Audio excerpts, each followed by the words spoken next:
কল্পনা করুন এমন একজনের শরীর যার চামড়া প্রতি মুহূর্তে পুড়ে ছাই হয়ে যাচ্ছে, পরক্ষণেই আবার নতুন চামড়া গজাচ্ছে, আবার পুড়ছে। একবার দুবার নয়, কোটি কোটি বার। 1 বছর নয়, 1 যুগ নয়, পৃথিবীর হিসাবে পার হয়ে গেছে 1000 কোটি বছর। হে আমাদের রব, আমাদের এখান থেকে একবার বের করুন, আমাদের দুনিয়ায় পাঠিয়ে দিন। জাহান্নামের সবচেয়ে গভীর গর্তে আগুনের এক সিন্দুকের ভেতর কুঁকড়ে পড়ে আছে একটি যন্ত্রণা কাতর সত্তা। তার চেহারা বিকৃত, চোখগুলো গলে বেরিয়ে আসছে, সারা শরীরে আগুনের পোকাগুলো কিলবিল করছে। সে চিৎকার করতে চাইছে, কিন্তু তার গলা দিয়ে কোনো আওয়াজ বের হচ্ছে না। বের হচ্ছে শুধু ফুটন্ত ধোঁয়া। কে এই সত্তা? এ আর কেউ নয়, এ হলো সেই অভিশপ্ত ইবলিস যে বলেছিল, আমি আদমের চেয়ে শ্রেষ্ঠ। কেন আমি নত হব হই নগণ্য মাটির পুতুলের সামনে? আজ 1000 কোটি বছর পর তার সেই অহংকারের পরিণতি কি? আজ সে জাহান্নামের গভীরে কি করছে? সময় বা কাল দুনিয়াতে আমাদের কাছে খুব দামি, কিন্তু আখেরাতে, বিশেষ করে জাহান্নামে, সময় বা টাইম এক অভিশাপ। আল্লাহ তাআলা ইবলিসকে কেয়ামত পর্যন্ত হায়াত দিয়েছিলেন। সে তার হায়াত শেষ করেছে পাপ আর ধোঁকা দিয়ে, কিন্তু বিচারের দিন শেষ হওয়ার পর যখন অনন্তকাল শুরু হলো, তখন থেকে শুরু হলো তার আসল লাঞ্ছনা। আজ আমরা ইতিহাসের পাতা আর হাদিসের ইঙ্গিত থেকে এমন এক দৃশ্য আঁকব যা দেখলে আপনার রক্ত হিম হয়ে যাবে।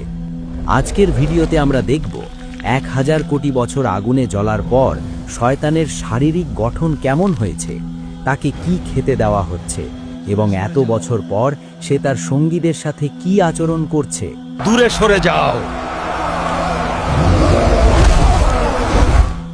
আল্লাহ তাআলা কেন তাকে কুকুরের সাথে তুলনা করবে, আর কি বা হবে তার শেষ ভাষণ? জাহান্নামের স্তরগুলোর মধ্যে সবচেয়ে ভয়াবহ স্তর হল হাবিয়া বা অতল গহ্বর। দুনিয়ার আগুন যার কাছে বরফের মতো মনে হবে, এতটাই উত্তপ্ত সেই স্থান। মুফাসসিরগণ বলেন, ইবলিসের শাস্তি হবে সবচেয়ে কঠিন, কারণ সেই সব পাপের মূল। 1000 কোটি বছর ধরে সে একটি বিশেষ শাস্তির মধ্যে আছে। কিছু বর্ণনায় পাওয়া যায় জাহান্নামের তলদেশে আগুনের তৈরি একটি বিশাল সিন্দুক বা কফিন আছে। ইবলিসকে সেই সিন্দুকের ভেতর ঢুকিয়ে তালাবদ্ধ করে দেওয়া হয়েছে। কেন জানেন? কারণ দুনিয়াতে সে তার চেলারা বা শয়তান বাহিনী নিয়ে অহংকার করত। আজ সে একা। হাজার হাজার বছর ধরে সে শুধুই অন্ধকার দেখছে। তার নিঃশ্বাস ফেলার শব্দ সেখানে প্রতিধ্বনিত হয়ে ফিরে আসে, যা তাকে আরও উন্মাদ করে তোলে। তার এই সিন্দুকটি মহাবিশ্বের যে কোনো ব্ল্যাক হোল বা কৃষ্ণ গহ্বরের চেয়েও ভারী। মনে হয় যেন কোটি কোটি পাহাড় তার বুকের উপর চাপিয়ে দেওয়া হয়েছে। সে শ্বাস নিতে চায়, কিন্তু বাতাস নেই, আছে শুধু বিষাক্ত আগুনের ধোঁয়া। সেই সিন্দুকের ভেতর তাকে নড়াচড়া করার মতো জায়গা দেওয়া হয়নি। সে একবার ডানে ফিরতে চায়, কিন্তু ডানের দেওয়াল আগুনের। সে বামে ফিরতে চায়, বামের দেওয়াল কাঁটাযুক্ত। মাঝে মধ্যে সে বিড়বিড় করে বলে, একটু পানি, এক ফোঁটা পানি। কিন্তু পানির বদলে সিন্দুকের ছাদ থেকে ফোঁটায় ফোঁটায় পড়ছে গলিত তামা, যা তার মাথার তালু দিয়ে ঢুকে পায়ের নিচ দিয়ে বের হয়ে যাচ্ছে। সেই গলিত তামার তাপে তার মগজ টগবগ করে ফুটতে থাকে, যেমন চুলার ওপর পাতিলের পানি ফোটে। যন্ত্রণার তীব্রতায় সে জ্ঞান হারাতে চায়, কিন্তু জ্ঞান হারানোর কোনো সুযোগ নেই। 1000 কোটি বছর ধরে এই একই শাস্তি, কোনো বিরতি নেই, কোনো ঘুম নেই। জাহান্নামীরাও অন্তত একে অপরকে দেখতে পায়, কিন্তু ইবলিসকে রাখা হয়েছে চরম একাকিত্বে। তার অহংকার চূর্ণ করার জন্য এই নিঃসঙ্গতাই যথেষ্ট। ইবলিসের এই যন্ত্রণার গভীরতা মাপার কোনো স্কেল বা থার্মোমিটার মহাবিশ্বে নেই। তবে এর ভয়াবহতা কিছুটা আঁচ করতে হলে আমাদের তাকাতে হবে জাহান্নামের সবচেয়ে সর্বনিম্ন বা তথাকথিত হালকা শাস্তির দিকে। সহিহ হাদিসে এসেছে, জাহান্নামের যার শাস্তি হবে সবচাইতে কম, তাকে আগুনের তৈরি মাত্র 2টি জুতো করিয়ে দেওয়া হবে। মাত্র 2টি জুতো। কিন্তু সেই জুতোর তাপ কোনো সাধারণ আগুনের তাপ নয়। জুতো পায়ে দেওয়ার সাথে সাথে তার পায়ের তলা থেকে এক অকল্পনীয় বৈদ্যুতিক শকের মতো তাপ সোজা তার মস্তিষ্কে আঘাত করবে। চুলার ওপর টকবক করে ফোটা পানির মতো কিংবা ভাতের মার যেভাবে টকবক করে ফুটে উপচে পড়ে, ঠিক সেভাবেই তার মগজ মাথার খুলির ভেতর ফুটতে থাকবে। তীব্র যন্ত্রণায় তার মগজ গলে তরল হয়ে নাক ও কান দিয়ে লাভা স্রোতের মতো বেরিয়ে আসবে। সেই ব্যক্তি চিৎকার করে বলবে, আল্লাহর কসম, এর চেয়ে কঠিন শাস্তি আর কাউকে দেওয়া হচ্ছে না। অথচ সে জানে না সেটাই হলো জাহান্নামের লেভেল 1 বা সর্বনিম্ন স্তর। এবার কলিজা শক্ত করে ভাবুন ইবলিসের কথা। যে ব্যক্তি আগুনের জুতো পরে আছে সে জাহান্নামের আগুনের উৎস থেকে বহু দূরে, কিন্তু ইবলিস আছে সেই আগুনের হৃৎপিণ্ডে, একেবারে কোরের ভেতর। বিজ্ঞান বলে সূর্যের ওপরের তাপমাত্রার চেয়ে কেন্দ্রের তাপমাত্রা কোটি গুণ বেশি। ঠিক তেমনি সাধারণ জাহান্নামীদের শাস্তি যদি হয় জ্বলন্ত মোমবাতির ছ্যাঁকা, তবে ইবলিসের শাস্তি হল জীবন্ত আগ্নেয়গিরির গলিত লাভায় ডুবে থাকা। পৃথিবীর শুরু থেকে শেষ পর্যন্ত যত পাপ হয়েছে, যত খুন, যত ধর্ষণ, যত শিরক, তার সবগুলোর কমিশন বা ভাগ ইবলিসের কাঁধে জমা হয়েছে। তাই তার আগুনের রং লাল নয়, তার আগুন কুচকুচে কালো। সর্বনিম্ন শাস্তির ওই ব্যক্তি যদি ইবলিসের শাস্তির এক ফোঁটাও অনুভব করত, তবে সে মুহূর্তেই ভস্ম হয়ে যেত। ইবলিস প্রতি ন্যানোসেকেন্ডে এমন দাহন সহ্য করছে যা পৃথিবীর সমস্ত পারমাণবিক বোমা একসাথে বিস্ফোরিত হলেও তৈরি করা সম্ভব নয়। তার আর্তনাদ যদি একবার দুনিয়ার মানুষ শুনতে পেত, তবে ভয়ে এবং আতঙ্কে পৃথিবীর সমস্ত মানুষের হৃৎস্পন্দন চিরতরে বন্ধ হয়ে যেত। হাদিসে এসেছে, জাহান্নামে কাফেরদের শরীর বিশাল বড় করে দেওয়া হবে, যাতে তারা আগুনের স্বাদ বেশি করে নিতে পারে। ইবলিসের শরীর পাহাড়ের মতো বিশাল। 1000 কোটি বছর ধরে পুড়তে পুড়তে তার চেহারা এখন চেনার উপায় নেই। একসময় সে ছিল ফেরেশতাদের শিক্ষক, দেখতে ছিল উজ্জ্বল। আজ সে কুৎসিত, কালো কয়লার মতো। তার শরীর থেকে এমন দুর্গন্ধ বের হচ্ছে যে যদি তা দুনিয়াতে আসত, তবে পৃথিবীর সব প্রাণী সেই গন্ধে মারা যেত। তার চোখের পাপড়িগুলো পুড়ে গেছে বহু আগেই। এখন চোখের কোটর থেকে আগুনের লাভা গড়িয়ে পড়ছে, যা তার গালের মাংস গলিয়ে দিচ্ছে। সে হাত দিয়ে মুখ ঢাকতে চায়, কিন্তু তার হাতগুলো কয়লার মতো শক্ত হয়ে অবশ হয়ে আছে। তার ক্ষুধা, কোটি বছর না খেয়ে থাকার পর তার পেটের ভেতরটা জ্বলছে। সে ক্ষুধার জ্বালায় চিৎকার করছে। তখন ফেরেশতারা তাকে টেনে নিয়ে যায় জাক্কুম গাছের নিচে। ইবলিস সেই কাঁটাযুক্ত ফল চিবিয়ে খেতে বাধ্য হয়। যেই ইবলিস দুনিয়াতে মানুষকে হারাম খাবার, মদ আর সুদের লোভ দেখাতো, আজ তার গলায় আটকে আছে জাক্কুমের কাঁটা। কাঁটাগুলো তার গলার ভেতর ছিঁড়ে ফেলছে। সেই কাঁটাগুলো পেটের ভেতর গিয়ে আগুনের গোলার মতো জ্বলতে থাকে। মনে হয় যেন পেটের ভেতর হাজার হাজার বিষধর সাপ দংশন করছে। সে গিলতে পারছে না, আবার খেলতেও পারছে না। সে চিৎকার করে বলছে, পানি, পানি দাও, কলিজা ফেটে গেল। তখন তাকে দেওয়া হয় হামিম, ফুটন্ত টকবগে পানি। সেই পানি মুখের কাছে নিতেই তার মুখের মাংস খসে পড়ে যায়। কিন্তু তৃষ্ণার জ্বালায় সে সেই আগুনের পানিই পান করে। আর পান করার সাথে সাথে তার নাড়িভুঁড়ি গলে পায়খানার রাস্তা দিয়ে বের হয়ে যায়। সে নিজের গলে যাওয়া নাড়িভুঁড়ির দিকে তাকিয়ে থাকে। সেগুলোকে আবার পেটের ভেতর ঢোকাতে চায়, কিন্তু পারে না। এক অসহ্য দৃশ্য। ভাবুন তো, একবার পেট গলে বের হয়ে যাওয়ার পর আল্লাহ আবার তাকে আগের মতো সুস্থ করে দেন। কেন? যাতে আবার নতুন করে শাস্তি শুরু করা যায়। চামড়া জোড়া লাগার সেই দৃশ্য আরও বেশি ভয়ানক। সুস্থ হওয়ার পর সে এক মুহূর্তের জন্য স্বস্তি পায় না, বরং দ্বিগুণ ভয়ে কুঁকড়ে যায়। কারণ সে জানে এখনই আবার আযাব শুরু হবে। এভাবেই কেটে গেছে 1000 কোটি বছর। তবে সবচেয়ে মর্মান্তিক দৃশ্যটি ঘটে তখন, যখন যন্ত্রণার চরম সীমায় পৌঁছে ইবলিস সরাসরি তার রবের সাথে কথা বলার চেষ্টা করে। পবিত্র কুরআনের সূরা আল মুমিনুনে আল্লাহ জাহান্নামীদের এই শেষ ফরিয়াদের কথা উল্লেখ করেছেন। 1000 কোটি বছর পর, সব অহংকার ধুলোয় মিশে যাওয়ার পর, ইবলিস এবং তার অনুসারীরা শেষবারের মতো আকাশের দিকে তাকায়। ইবলিস মনে করতে পারে বহু কোটি বছর আগে সে এই আল্লাহর ইবাদত করত। সে ভাবে হয়তো দয়াময় আল্লাহ একবারের জন্য তার দিকে তাকাবেন। সে তার বিকৃত গলায় বুক ভাঙা আর্তনাদ নিয়ে চিৎকার করে ওঠে, রব্বানা আখরিজনা মিনহা। আল্লাহ, আমার কথা শুনুন। আমি জানি আমি পাপ করেছি, কিন্তু আপনার রহমত কোথায়? আমাকে মুক্তি দিন। হে আমাদের রব, আমাদের এখান থেকে একবার বের করুন, আমাদের দুনিয়ায় পাঠিয়ে দিন। আমরা আর পাপ করব না, আমরা নেক কাজ করব। যদি আবার পাপ করি তবে আমরাই জালিম। পুরো জাহান্নাম নিস্তব্ধ হয়ে যায়। সবাই অপেক্ষা করে উত্তরের জন্য। ইবলিস ভাবে তার পুরনো ইবাদত হয়তো আজ কাজে আসবে, কিন্তু না। মহাবিশ্বের মালিক মহান আল্লাহ তখন এমন এক ধমক দেন যা জাহান্নামের আগুনের চেয়েও বেশি যন্ত্রণাদায়ক। আল্লাহ বজ্রকঠিন স্বরে বলেন, ইখসাউ ফিহা ওয়ালা তুকাল্লিমুন। চুপ থাক। কুকুর যেমন ধিক্কৃত হয়ে পড়ে থাকে, তেমনি তোরা জাহান্নামে পড়ে থাক, আর কোনোদিন আমার সাথে কথা বলবি না। লা তুকাল্লিমুন, আমার সাথে কথা বলবি না। এই একটি বাক্য ইবলিসের বুকের ভেতরটা চূর্ণ বিচূর্ণ করে দেয়। সে বুঝতে পারে তার এবং আল্লাহর মাঝখানের সম্পর্ক চিরতরে শেষ। আল্লাহর রহমতের দরজা পার্মানেন্টলি সিলগালা করে দেওয়া হয়েছে।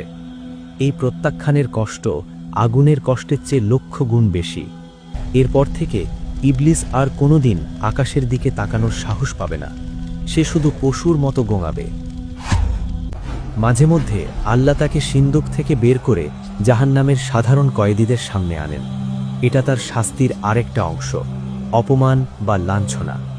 যখন জাহান্নামের অধিবাসীরা ফেরাউন, নমরুদ, আবু লাহব এবং দুনিয়ার পাপী মানুষরা ইবলিসকে দেখতে পায়, তখন তারা পাগলের মতো হয়ে যায়। এই সব তোর জন্য ইবলিস। হঠাৎ ভিড় থেকে একজন চিৎকার করে ওঠে, ওই তো সেই শয়তান যার ধোকায় পড়ে আমি আজ এখানে। তাকে ধর, তাকে ছিঁড়ে ফেল। জাহান্নামীরা তাদের নিজেদের শাস্তি ভুলে গিয়ে ইবলিসের ওপর ঝাঁপিয়ে পড়ে। তারা তাকে কামড়াতে থাকে, তার শরীরের মাংস ছিঁড়তে থাকে। দূরে সরে যাও। তারা চিৎকার করে বলে, তোর কারণেই আমরা আল্লাহর রহমত থেকে বঞ্চিত হয়েছি। তাদের আক্রোশ দেখে মনে হয় তারা ইবলিসকে চিবিয়ে খেয়ে ফেললেও তাদের রাগ কমবে না। ইবলিস তখন চিৎকার করে পালাইতে চায়। সে ফেরেশতাদের বলে, আমাকে ওদের কাছ থেকে বাঁচাও, আমাকে আবার আগুনে ফেলে দাও। দুনিয়াতে যারা তাকে বস বা নেতা মানত, আজ তারা তাকে কুকুরের মতো ছিঁড়ে খাচ্ছে। 1000 কোটি বছর পর তার কোনো বন্ধু নেই, কোনো সাথী নেই। সে সম্পূর্ণ একা। শাস্তি, লাঞ্ছনা আর অপমানের 1000 কোটি বছর পার হওয়ার পর আল্লাহর হুকুমে ইবলিস আজ কথা বলবে। সে তার অনুসারীদের উদ্দেশ্যে শেষ ভাষণ দেবে।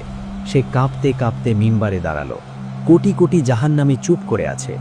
আগুনের শো শো শব্দ ছাড়া আর কোনো শব্দ নেই। সবাই অপেক্ষা করছে, হয়তো ইবলিস কোনো সুসংবাদ দেবে। কিন্তু ইবলিস যা বলল তা ছিল তাদের কফিনের শেষ পেরেক। সে বলল, আল্লাহ তোমাদের সত্য ওয়াদা দিয়েছিলেন, আর আমি তোমাদের মিথ্যা ওয়াদা দিয়েছিলাম। আজ আল্লাহ তার ওয়াদা পূরণ করেছেন, আর আমি আমার ওয়াদা ভঙ্গ করলাম। তোমরা কেন আমার দিকে তাকিয়ে আছো? আমি তো তোমাদের ওপর জোর করিনি। আমি তো তোমাদের হাত ধরে পাপ করাইনি। আমি শুধু ডাক দিয়েছিলাম, ইশারা করেছিলাম। তোমরা তো সেই ডাকের অপেক্ষায় ছিলে। তোমরা তো চাইতেই পাপ করতে।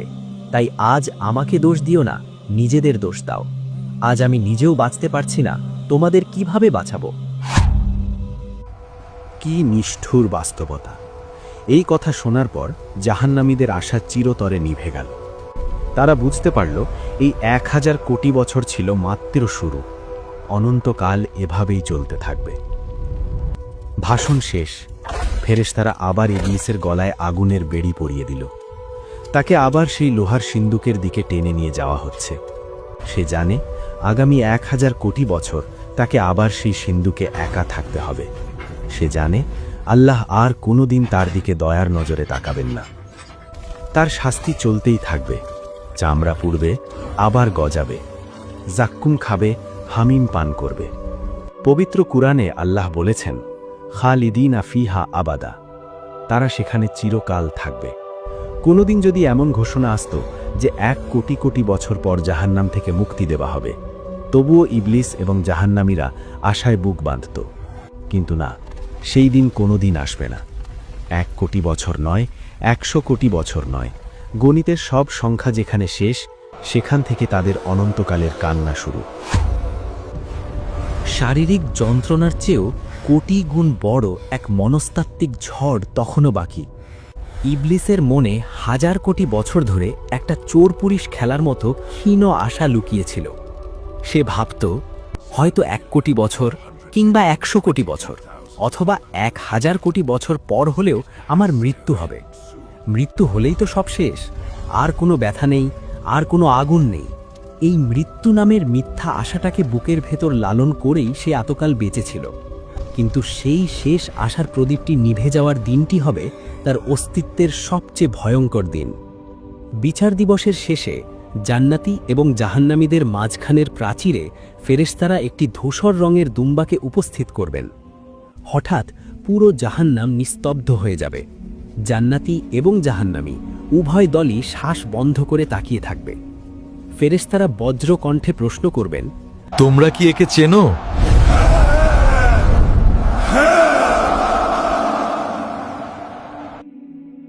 এ হলো মৌত, এ হলো মৃত্যু, যাকে আমরা দুনিয়াতে ভয় পেতাম আর আজ যাকে আমরা মুক্তির দূত হিসেবে চাইছি। জাহান্নামীদের চোখে তখন চকচকে আশা। ইবলিসও সিন্দুকের ফাঁক দিয়ে তাকিয়ে আছে, ভাবছে এই বুঝি তার মুক্তির লগ্ন এলো।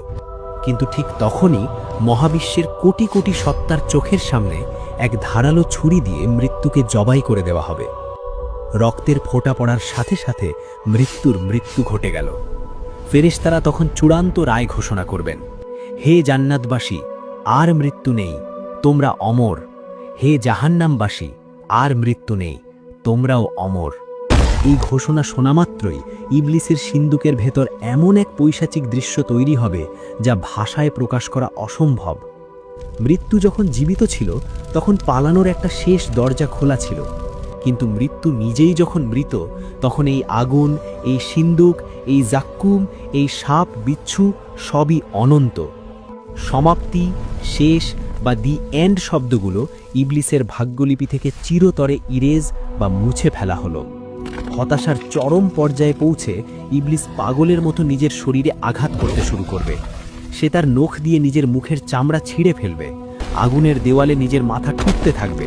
সে তার বিকৃত গলায় চিৎকার করে বলবে, হে আল্লাহ, আমাকে মাটি বানিয়ে দাও, আমাকে অস্তিত্বহীন করে দাও, আমি আর বাঁচতে চাই না। কিন্তু তার সেই চিৎকার অনন্তকালের দেওয়ালে ধাক্কা খেয়ে আবার তার কাছেই ফিরে আসবে। ইবলিস বুঝতে পারবে সে এক অনন্ত লুপে বা চক্রে আটকা পড়ে গেছে, যেখানে ঘড়ির কাঁটা নেই, ক্যালেন্ডারের পাতা নেই, আছে শুধু অন্তহীন হাহাকার। অনন্তকাল শব্দটা এখন তার গলার এমন এক ফাঁস যা তাকে মারবেও না, আবার বাঁচতেও দেবে না, শুধু তিলে তিলে পলে পলে যন্ত্রণা দেবে। প্রিয় দর্শক, এই সত্যটি ভয়ের, কিন্তু তার চেয়েও বেশি ভয়ের হলো আমাদের গাফিলতি। আজ আমরা শান্তিতে ঘুমাচ্ছি, শয়তান আমাদের কানের কাছে এসে বলছে, আরে আরও সময় আছে, পরে নামাজ পড়ব, পরে ভালো হব। কিন্তু যে ইবলিস 1000 কোটি বছর পরও নিজের দোষ অস্বীকার করবে, তার কথাই আপনি কেন নিজের আখেরাত বরবাদ করছেন? সে তো প্রকাশ্য শত্রু। সে তো চায় আপনিও তার সাথে সেই আগুনের সিন্দুকে বন্দী হন। সে একা পুড়তে চায় না, সে আপনাকে সাথে নিয়ে পুড়তে চায়। এখনও সময় আছে। আপনার বুকের বাম পাশে যে হৃৎপিণ্ডটি ধুকপুক করছে, ওটা থামার আগেই ফিরে আসুন। আল্লাহর দয়ার দরজা এখনও খোলা। আসুন আজই তওবা করি, শয়তানের প্ররোচনা থেকে আল্লাহর কাছে পানাহ চাই। হে আল্লাহ, আমাদের এবং আমাদের পরিবারকে জাহান্নামের সেই ভয়াবহ শাস্তি থেকে রক্ষা করুন। ইবলিসের ধোঁকা থেকে আমাদের ঈমানকে হেফাজত করুন। আমিন। ভিডিওটি শেয়ার করে আপনার পরিচিতদের সতর্ক করুন। কে জানে, হয়তো এই ভিডিওটি দেখার পর কারো জীবনের মোড় ঘুরে যেতে পারে। জাযাকাল্লাহু খাইরান।